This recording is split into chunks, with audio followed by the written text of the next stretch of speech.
Hi friends, പുതിയൊരു വീഡിയോയിലേക്ക് എല്ലാവർക്കും സ്വാഗതം. ചാനൽ ആദ്യമായിട്ട് കാണുന്നവരാണെങ്കിൽ സബ്സ്ക്രൈബ് ചെയ്ത് ലൈക്ക് ചെയ്ത് സപ്പോർട്ട് ചെയ്താണ്. എല്ലാവരും ടേബിളിൽ ഇരുന്ന് ഭക്ഷണമൊക്കെ നല്ല തൃപ്തിയോടെ സന്തോഷത്തോടെ കഴിക്കുകയാണ്. ആരതിയാണ് എല്ലാം കൊണ്ടുപോയി കൊടുക്കുന്നത്. അപ്പോൾ സിദ്ധുവും ചന്ദ്രികയും ഒക്കെ നന്നായിട്ട് കഴിക്കുകയാണ്. ചന്ദ്രിക സിദ്ധുവിന് ഓരോ സാധനങ്ങളും എടുത്തു കൊടുത്ത് പറയുകയാണ്, ഇതാ സാർ കഴിക്ക് എന്ന് പറഞ്ഞ്. അപ്പോഴാണ് ആരതി പുറത്ത് വന്ന് TV ഓൺ ചെയ്തത്. ആരതി TV ഓൺ ചെയ്തതും ന്യൂസാണ് കാണുന്നത്. ഇപ്പോൾ പ്രധാന വാർത്തകളാണ് പറയുന്നത് എന്ന് പറഞ്ഞ് സിദ്ധുവിന് എതിരായിട്ടാണ് പറയുന്നത്. മഹേന്ദ്രൻ്റെ മരുമകൻ സിദ്ധാർത്ഥിനെതിരെ പീഡനക്കേസ്. അബോധാവസ്ഥയിലായിരുന്ന തന്നെ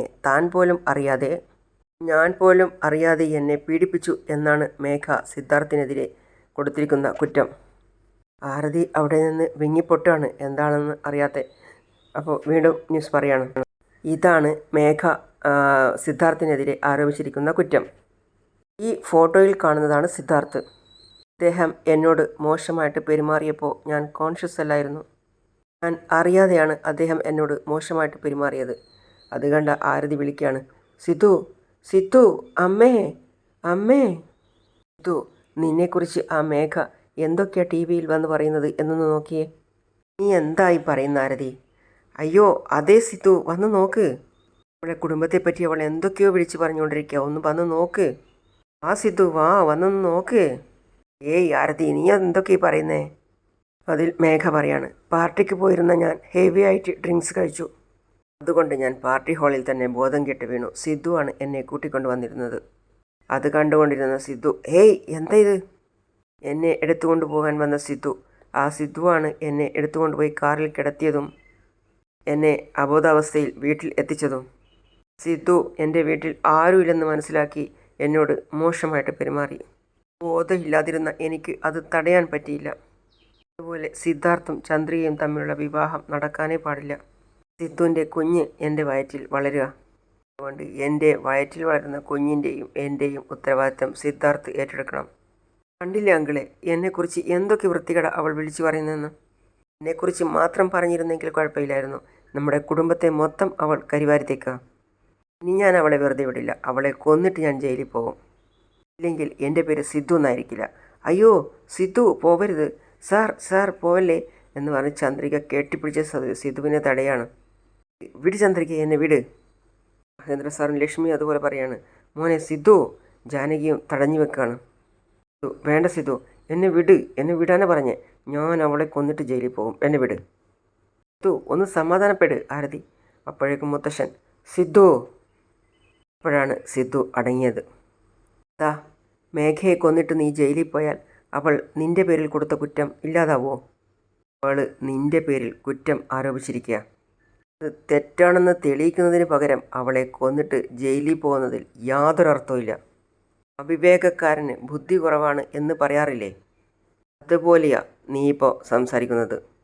മേഘ നിന്നെ മാത്രമല്ല, ഈ കുടുംബത്തിൻ്റെ അന്തസ്സ്, അഭിമാനം എല്ലാം അവൾ കാറ്റിൽ പറത്തിയിരിക്കുക. നിനക്കുള്ള അതേ ദേഷ്യം എനിക്കുമുണ്ട്. പക്ഷേ അത് തീർക്കാനുള്ള വഴി ഇതല്ല. അപ്പോൾ നമ്മൾ സമാധാനമായിരിക്കണം, മനസ്സിലായോ? മുത്തശ്ശൻ എന്തായി പറയുന്നത്? എങ്ങനെ സമാധാനമായിട്ടിരിക്കുന്ന? എന്നെ കൊണ്ടതിന് പറ്റില്ല. മേഘ നമ്മളെക്കുറിച്ച് എന്ത് പരാതി വേണമെങ്കിലും കൊടുത്തോട്ടെ. അവൾ പറഞ്ഞെന്ന് കരുതി എന്തെങ്കിലും മാറുമോ? ഇല്ല. മേഘ ഏത് വഴിയിൽ കൂടിയാണോ നിന്നെ ആക്രമിക്കുന്നത്, അതേ വഴിയിൽ തന്നെ വേണം അവളെ പ്രതിരോധിക്കാൻ. മേഘ പ്രസ് മീറ്റ് നടത്തി നീയാണ് അവളുടെ കുഞ്ഞിൻ്റെ അച്ഛൻ എന്ന് പറഞ്ഞില്ലേ? അതുപോലെ അവൾ പറയുന്ന കാര്യങ്ങൾക്ക് പ്രസ് മീറ്റ് വിളിച്ച് നീയും അതുപോലെ പറയണം. അങ്ങനെ ചെയ്യാതെ അവളെ പോയി കൊല്ലും എന്ന് പറയുന്നത് വെറും മടയത്തരമാണ്. സിദ്ധു, നാളെ തന്നെ നീ ഒരു പ്രസ് മീറ്റ് അറേഞ്ച് ചെയ്യും. ഇതിൽ മേഘ പറഞ്ഞതെല്ലാം കള്ളമാണ്. അവളുടെ വയറ്റിൽ വളരുന്ന കുഞ്ഞിൻ്റെ അച്ഛൻ ഞാനല്ല എന്നും പറയണം. മുത്തശ്ശ, ഞാൻ അങ്ങനെ പറഞ്ഞാൽ എല്ലാവരും വിശ്വസിക്കുമെന്ന് തോന്നുന്നുണ്ടോ? ആരും വിശ്വസിക്കില്ല മുത്തശ്ശ. നോക്ക് സിദ്ധു, ഒരു പെണ്ണ് പരാതിയുമായിട്ട് ചെന്നാൽ എല്ലാവരും ആ പെണ്ണിൻ്റെ ഭാഗത്തേ നിൽക്കൂ. പക്ഷേ തെറ്റ് ചെയ്തിട്ടില്ലാത്തവൻ തൻ്റെ പക്ഷത്തുള്ള ന്യായം എടുത്തു പറയണം. എന്നാൽ മാത്രമേ നീ തെറ്റ് ചെയ്തിട്ടില്ല എന്ന് മനസ്സിലാക്കാൻ ജനങ്ങൾക്ക് അവസരം കിട്ടൂ. അതുകൊണ്ട് നീ പ്രസ്സും മീഡിയയും എല്ലാം വിളിക്കണം. നിൻ്റെ പക്കലുള്ള ന്യായം വ്യക്തമായി പറയുകയും വേണം. അതെ സിദ്ധു, അച്ഛൻ പറഞ്ഞതുപോലെ മേഘയ്ക്ക് തിരിച്ചടി കൊടുക്കണമെങ്കിൽ അത് മീഡിയയ്ക്ക് മുന്നിൽ മാത്രമേ പറ്റൂ. മഹേന്ദ്രൻ സാറും പറയാണ്. അവളെ കണ്ട് നമ്മളെന്തിനാ പേടിക്കുന്നത്? നീ ധൈര്യമായിട്ട് പ്രസ് മീറ്റ് അറേഞ്ച് ചെയ്യും. മീഡിയയുടെ മുന്നിൽ നീ എന്താണോ പറയുന്നത് അത് നമ്മുടെ മേലുള്ള സംശയങ്ങളെല്ലാം തീർക്കും. അതെ സാർ, പ്രസ് മീറ്റ് വിളിച്ച് അന്ന് എന്തൊക്കെയാണ് സംഭവിച്ചത് എന്ന് പ്രസ് മീറ്റിൽ സാറ് കറക്റ്റായിട്ട് പറയണം. അപ്പോഴേ ആ മേഘ പറഞ്ഞതൊക്കെ നുണയാണെന്ന് എല്ലാവർക്കും മനസ്സിലാവും. കരഞ്ഞുകൊണ്ട് കണ്ണു തുടച്ചിട്ട് പറയാണ്, ഓ ശരി, നാളെ തന്നെ പ്രസ് മീറ്റ് അറേഞ്ച് ചെയ്യാം. ജാനകി സങ്കടത്തോടെയും വിഷമത്തോടെയും പറയാണ്, ഈ മേഘ നമ്മളെ സമാധാനത്തോടെ ജീവിക്കാൻ അനുവദിക്കില്ലേ? അത് കണ്ട് ആരതിയും പറയാണ്, അമ്മേ എന്തിനാ അവൾ ഇങ്ങനെയൊക്കെ ചെയ്യുന്നേ? ഇത്രയും കാലം നമ്മൾ കാത്തു സൂക്ഷിച്ച കുടുംബത്തിൻ്റെ അന്തസ്സ് ഒരു നിമിഷം കൊണ്ട് മേഘ തല്ലിയുടച്ചു. നമ്മുടെ കുടുംബത്തെ ആരൊക്കെയാണോ നല്ലത് പറഞ്ഞത് ഇനി അവരൊക്കെ മോശമായിട്ട് സംസാരിക്കും.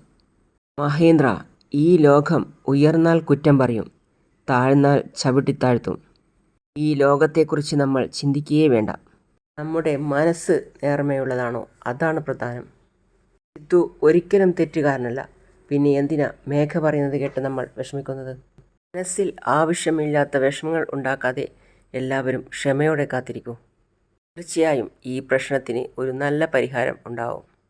സിദ്ധു മേഘ മീഡിയയിൽ പറഞ്ഞ കാര്യങ്ങളൊക്കെ ഓർക്കാണ്. ഈ ഫോട്ടോയിൽ കാണുന്നതാണ് സിദ്ധാർത്ഥ്.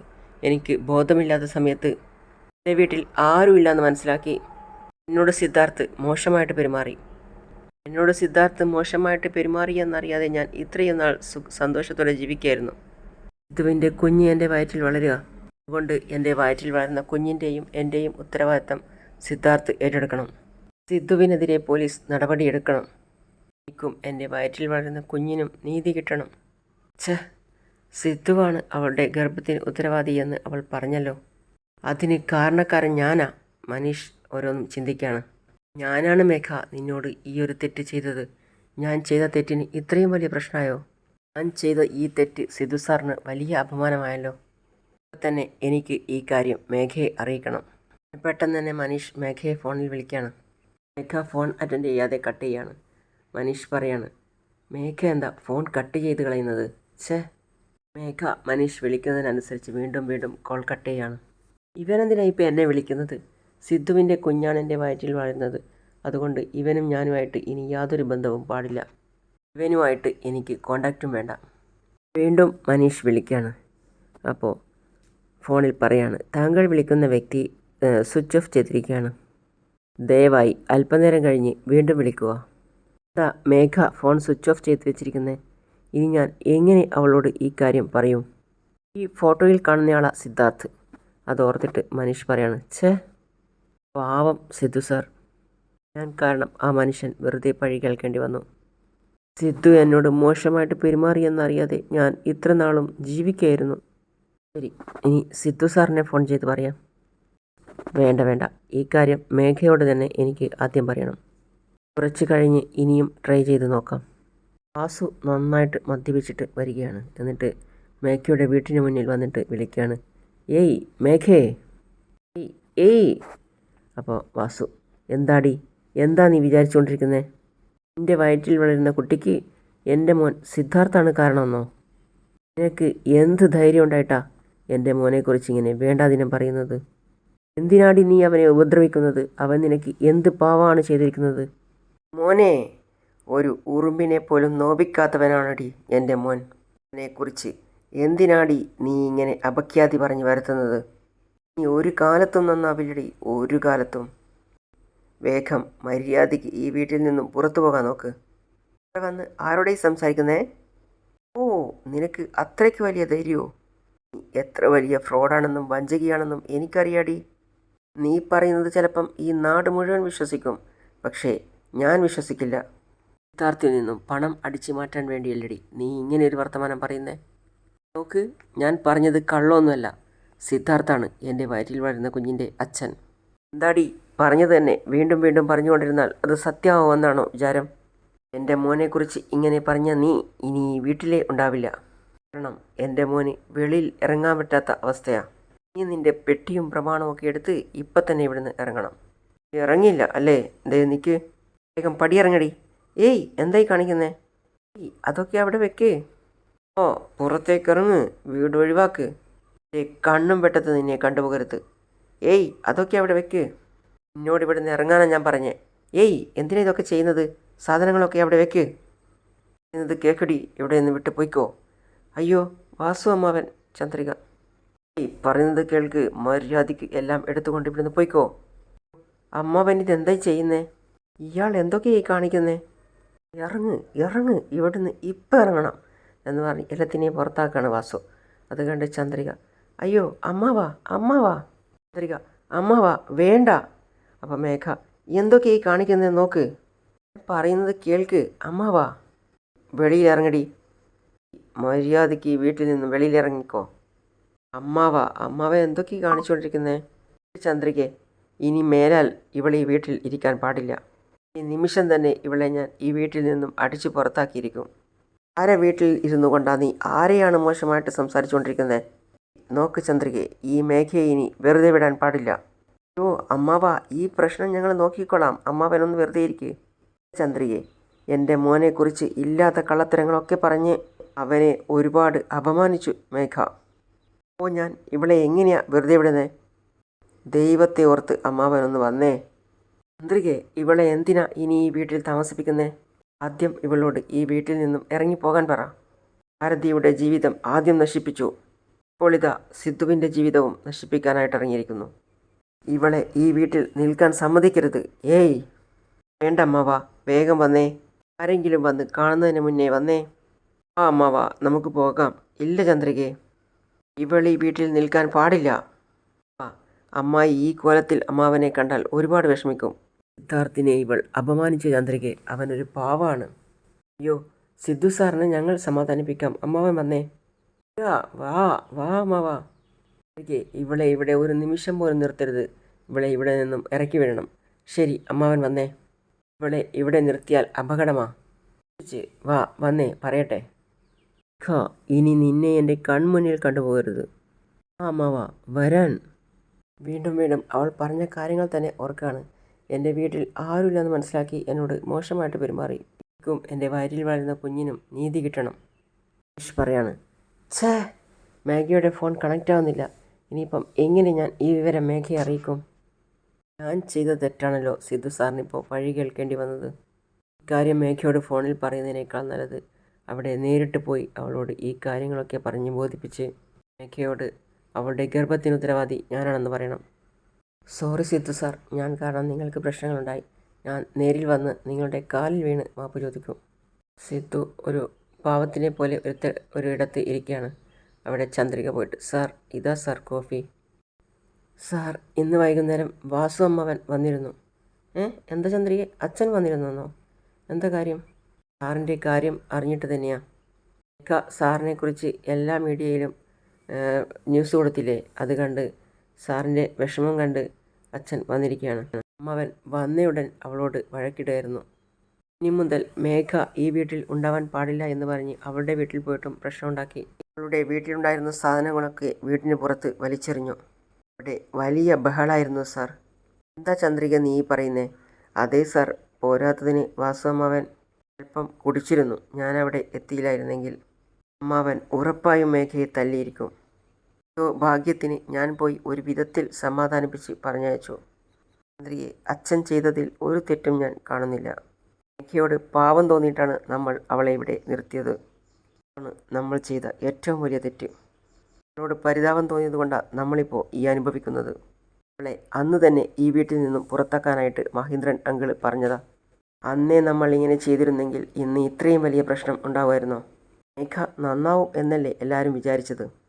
എന്നാൽ അവൾ ഇങ്ങനെയൊക്കെ ചെയ്യുമെന്ന് ആരും പ്രതീക്ഷിച്ചില്ല സാർ. മനുഷ്യനാവല്ലേ സാർ, ദൈവമുണ്ട് കൂടെ. എല്ലാം അദ്ദേഹം കാണുന്നുണ്ട്. സാറിങ്ങനെ ഒറ്റയ്ക്ക് നിൽക്കാതെ വന്നേ. ഇങ്ങ് തന്നേ സാർ. ആരുടെ പേരിലാണ് അർച്ചന? ജാനകിയോട് പൂജാരി ചോദിക്കുകയാണ്. സിദ്ധുവിൻ്റെ പേരിൽ ഒരു അർച്ചന നടത്തണം. എൻ്റെ മോനെ അപമാനിക്കാൻ വേണ്ടി മേഘ മീഡിയയുടെ മുമ്പിൽ മോശമായിട്ട് സംസാരിച്ചു. അതിന് എൻ്റെ മോൻ്റെ മനസ്സൊക്കെ തകർന്ന് അവൻ വീട്ടിൽ നിന്നും എവിടെയും പോകാതെ വീട്ടിൽ തന്നെ ഇരിപ്പാണ്. അങ്ങ് തന്നെ ധൈര്യം കൊടുക്കണം. ഞാൻ വിചാരിച്ചതുപോലെ ഒരു തടസ്സവും ഇല്ലാതെ സിദ്ധുവിൻ്റെയും ചന്ദ്രികയുടെയും കല്യാണം നടക്കണം. ജാനകി മനസ്സുരുകി പ്രാർത്ഥിക്കുകയാണ്. മേഘയുടെ ഗർഭത്തിനുള്ള കാരണക്കാരൻ ആരാണെന്ന് എത്രയും പെട്ടെന്ന് തന്നെ നീ വെളിപ്പെടുത്തണം. അങ്ങനെയാണ് ഇന്നത്തെ ഭാഗം അവസാനിക്കുന്നത്. അടുത്തതായി കാണിക്കുന്നത്, ചേട്ടാ ഈ ബസ് വാമനപുരം പോവോ? ഇല്ല, ഇത് വേറെ റൂട്ടാണ്. എല്ലാ ബസ്സുകാരോടും അയാൾ ചോദിക്കുകയാണ്, ചേട്ടാ ഇത് വാമനപുരം പോവോ? ഇല്ല, ഇത് പോവില്ല. ഇത് വാമനപുരം പോവോ? അപ്പോൾ ഒരു ചങ്ങായി വിളിക്കുകയാണ്, മനീഷ് സാറേ, ഹായ്, വണ്ടിയൊന്നും കിട്ടിയില്ലേ? എല്ലാ ക്യാബും ഭയങ്കര ബിസിയാണെന്നാണ് പറയുന്നത്. അങ്ങോട്ടാണ്, സാർ കയറിക്കോ. അങ്ങനെ ആ വാഹനത്തിൽ മനീഷ് കയറി വണ്ടി വിട്ടു. അങ്ങനെയാണ് ഇന്നത്തെ ഭാഗം അവസാനിക്കുന്നത്. അടുത്ത പുതിയ വിശേഷമായിട്ട് വീണ്ടും കാണാം. See you all.